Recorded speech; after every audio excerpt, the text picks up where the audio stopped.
Hello guys, this is going to be an extension of my last video where I tried out some shiny hunting in the newest mainline title, Pokemon Legends ZA, and gave some general thoughts of the whole process and forms of shiny hunting in that game. If you haven't seen that video yet, I'll link it here just in case you want some more context. I'll give you an abstract of my thoughts regarding shiny hunts and ZA. Initially, before I tried it out, I was a little skeptical about shinies being too common in the game, and many cheap or AFK shiny methods I saw online confirmed those worries. I didn't think hunting would be too fun if it's ridiculously easy to find your target or to phase. However, after trying it myself, I really enjoyed the creativity and range of options available for shiny hunting, meaning you can set your own difficulty as there are many ways to complicate a hunt or make it more difficult if you feel the need to. So I liked how ZA is accommodating to everyone by giving players of all experiences a method to shiny hunt that is catered to their difficulty preferences. But the theme of this video doesn't just pertain to ZA. I want to zoom out and talk about shiny hunting as a whole and offer my thoughts on the state of the hobby. This is more of an open-ended dialogue, so feel free to disagree with what I have to say and perhaps provide your own take on shiny hunting.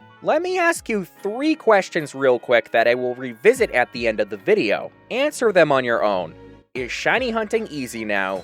Are shinies less valuable now? And is that a bad thing? First, let's go over modern Pokemon and the games that popularized this debate. One game that comes to mind when thinking about easily obtainable shinies in Pokemon is Ultra Sun and Ultra Moon, specifically within the Ultra Wormhole. If you travel far enough and enter the higher level wormholes, you can get as high as a 36% chance to see a shiny Pokemon, which is wild. Now, the upside is that there are only 24 Pokemon spawns in the Ultra Wormhole, so only those shiny Pokemon have their rarity significantly devalued. However, a 1 in 3 chance to find a shiny kinda defeats the purpose of a shiny, no? Next, Dynamax adventures. Not the biggest fan of them just because of its long and uncontrollable nature. I mean, you can get paired with some idiot online who throws the entire thing for everyone and wastes 15 minutes of your time. But moving on from that, Dynamax adventures also had low odds. Not nearly as low as Ultra Wormholes, but about a 1 in 300 chance or 1 in 100 chance with a shiny charm. Now, that is crazy low when considering it applies to 4 Pokemon, including the legendary Pokemon. However, one thing that balances it out is the time it takes between each attempt. It takes a long time to muscle through each Dynamax adventure, and that makes it a bit tougher to find your desired shiny. Still, odds that low can allow you to find that shiny legendary quicker than your full odds soft reset seen in older games. Next, we got games like Legends Arceus, Scarlet and Violet, and now ZA. These games are similar in that they all feature an open world design, meaning that Pokemon and their shinies are visible in the overworld.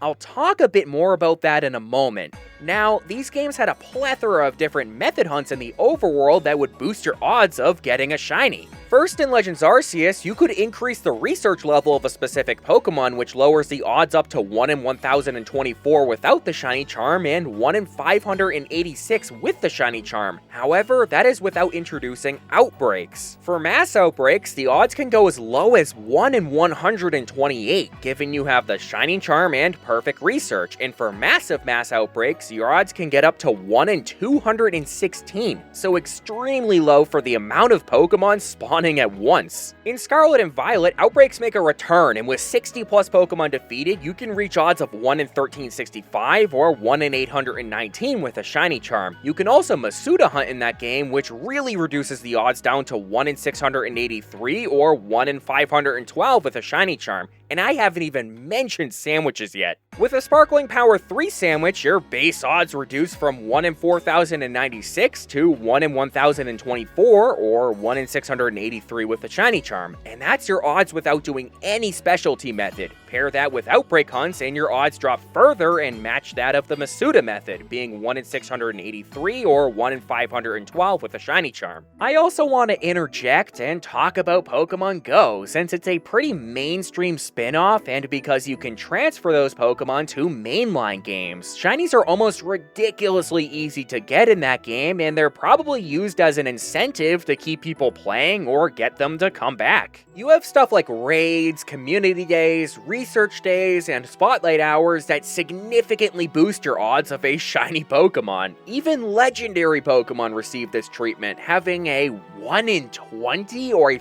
5% chance of being shiny, which in my opinion is a little stupid because they're legendary Pokemon. They shouldn't be that easy to find shiny. Especially considering that legendaries in mainline games are some of your hardest and rarest shiny hunts, so I feel like Go legendaries take away from that glamour, which causes shiny legendaries as a whole to lose their prestige. But that's just my personal opinion. Anyways, back to what I was saying. What's even crazier about Scarlet and Violet as well as Legends Arceus and ZA are that so many Pokemon spawn around the overworld at once, so those crazy low odds apply to every single Pokemon that has spawned or will spawn around you, so a couple dozen at a time. Given that, it makes it super easy to spawn a shiny since you are constantly rolling the dice of dozens of Pokemon by just walking around, so you can be doing something completely unrelated to shiny hunting but still inadvertently find a shiny just because they all spawn in the overworld in such large quantities. While walking around Lumiose or those wild zones, you are constantly despawning and respawning several Pokemon at once without even knowing it. And even though the odds of 1 in 4096 are the same as in X and Y for example, the sheer number of Pokemon you can encounter at once makes finding shinies much easier than in older games where you're just encountering each Pokemon one at a time.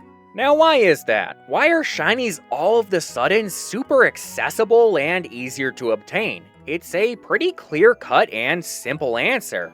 Popularity. Look at the shiny hunting hobby for example. It used to be this super niche thing that only a few fans and a couple of creators did, and now it's this massive activity that everyone seems to do one way or another. And Game Freak recognized that. They realized that shiny hunting is one of the first activities people do after beating the story, and that shiny Pokemon in general are very popular among fans. We see that reflected in their merchandise, promotions, the TCG, anime, and mentions of it in main series and even spin-off games. So of course, if there is a massive market of shiny Pokemon enjoyers, they are going to make shinies more relevant in the games and more accessible to everyone, which in turn means lowering the bar, the barrier of entry, and increasing the amount of methods one can go about shiny hunting. So it would be wrong for me to sit behind this kick-ass Shure SM7DB microphone and say that Game Freak making shinies more easily accessible is a bad thing, because it introduced so many to the hobby and makes it feasible for people without much time or dedication to the game to shiny hunt. But with that, let's hear out the other side and examine the objective consequences of Game Freak making shiny Pokemon much more easier to obtain now. Obviously, as the number of shiny Pokemon that can be found within a given amount of time increases, the rarity and thus the value of each shiny decreases. Because you're able to find that shiny Pokemon much quicker now, you're able to amass dozens and dozens of shiny Pokemon in your boxes, and all of that is what makes them inherently less rare.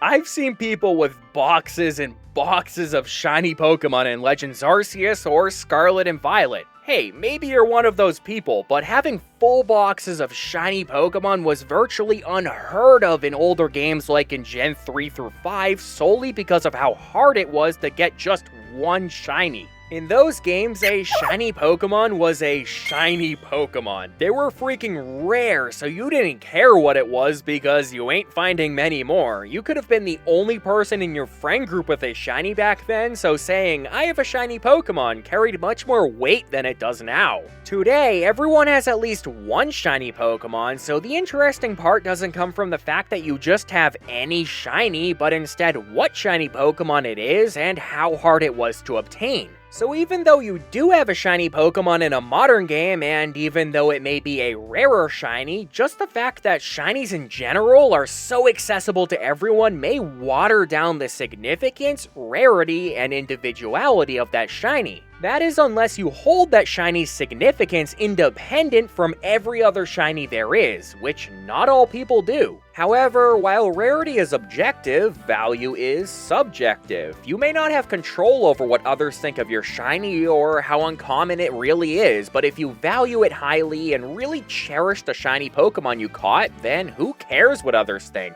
It could be a shiny that only took an hour to get or a shiny that took you months. What matters most is how you view it, so while the shiny might not be the rarest, if it's super special to you, that's all that matters. For me, I value the shinies I have on older games much more. That's because of the long journey to find it. All of the work, effort, and time I put into finding that one super rare shiny makes me value it incredibly high. Grinding for weeks or months to finally get a shiny feels so rewarding compared to getting one in an hour. They're much more memorable that way. They're one of those shinies where I remember the exact day, where I was, and what I was doing when I found it. But for shinies I found in modern games, I don't have that same beautiful reaction when I find them. Therefore, I barely remember what day or what I was doing when I got one. So the sentimental value stems from and is very correlated to how rare that shiny is. That's not the case for everyone, but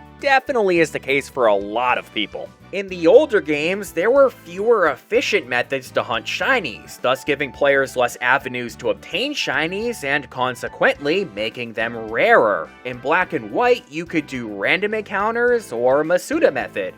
That's it. So any shiny you found, you would cherish and weren't that picky about. Because the population of shiny Pokemon was much smaller in those older games, each shiny Pokemon was substantially more valuable and almost was viewed as a trophy if you had one, which isn't entirely the case for modern games. However, Game Freak adding more avenues and methods to shiny hunt is what saved the hobby. That is because while shiny Pokemon may be easier to find in modern games, the player has the choice to intentionally hunt for harder and rarer shinies or dial it back if they're newer to the scene. I feel like in modern games, your specialty shinies almost play the same role as normal ones in old games. And by specialty shinies, I mean things like alphas, shinies with marks, or those stupid square shinies in Sword and Shield. To many, regular shinies are quite boring and easy to find multiple or even boxes of. But alphas, that's the real prize. That extra layer of rarity elevates alpha shinies to a level of desirability and value comparable to shinies from older games. So rare shinies are not extinct at all, rather quite the contrary. Modern Pokemon is very welcoming in that way because it provides opportunities for newer players to shiny hunt Pokemon within their reach and veteran shiny hunters to challenge themselves and look for extremely rare shinies. However, sometimes it may be a bit challenging to distinguish a rare shiny and an easier shiny in some cases if they are from the same game.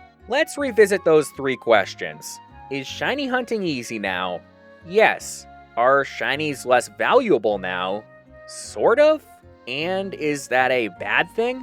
Well, up to you. Everybody has their own taste, so it's really your opinion if you think shinies being more widely accessible is good for the value of a shiny Pokemon or not. I'd say the only objective thing about this whole debate regards the first question, the difficulty of finding shinies now compared to back then. It's an objective fact that shinies are less rare now and that shiny hunting is easier than it used to be. Considering the amount of ways you can reduce your odds, the amount of different methods you can employ, and the amount of Pokemon you can encounter at once, there is no doubt that the population of shiny Pokemon is much greater and that a shiny, in its general sense, is less rare than it was before. However, value is a subjective measure, so while there is a strong positive relationship between rarity and value, meaning that, for example, a 1% decrease in rarity is associated with a beta 1% decrease in value, holding all else constant,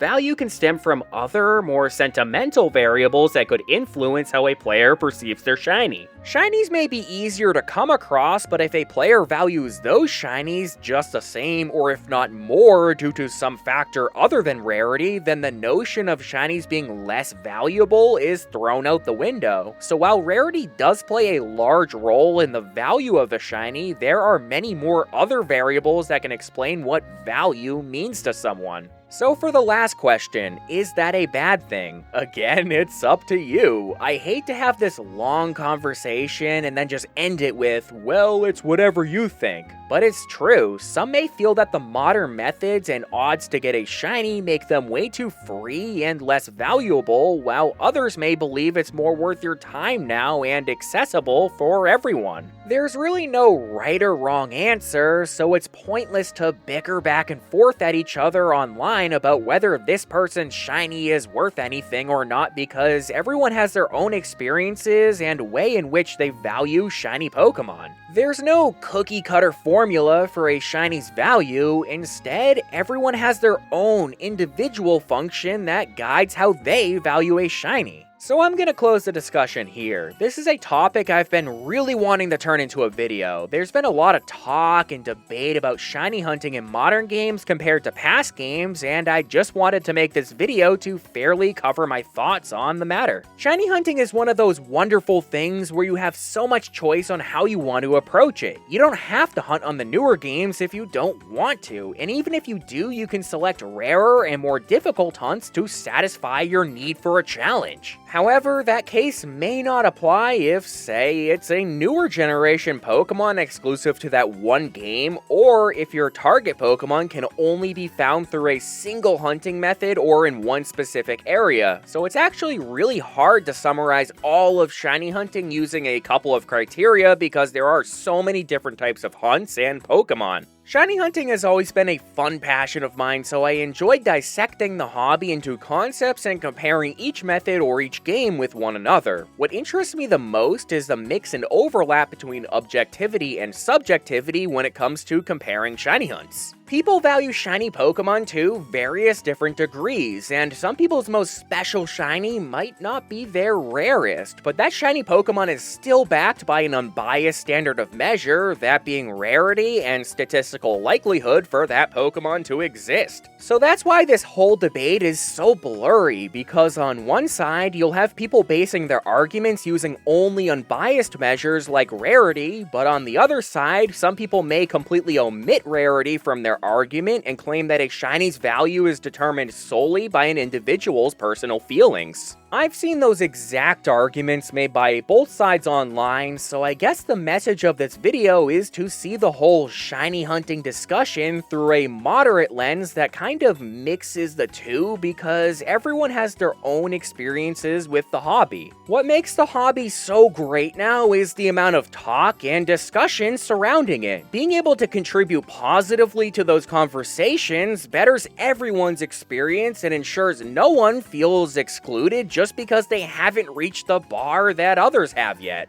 I'd like to hear what you guys think about everything I had to say, and maybe more. It's a very interesting topic and situation we're in right now, so I'd like to hear your thoughts about whether or not shiny hunting is too easy now, if shinies lost their value, and if that's a good or bad thing. It'd be really interesting to hear your guys' opinions about the state of shiny hunting, so feel free to contribute to the discussion. I'm gonna go now, so thank you for hearing my take and contributing to the conversation. Make sure you guys respect each other's opinions here and anywhere else online, just so we can build the positive community we all want. Have a great day, guys, and take care. Bye.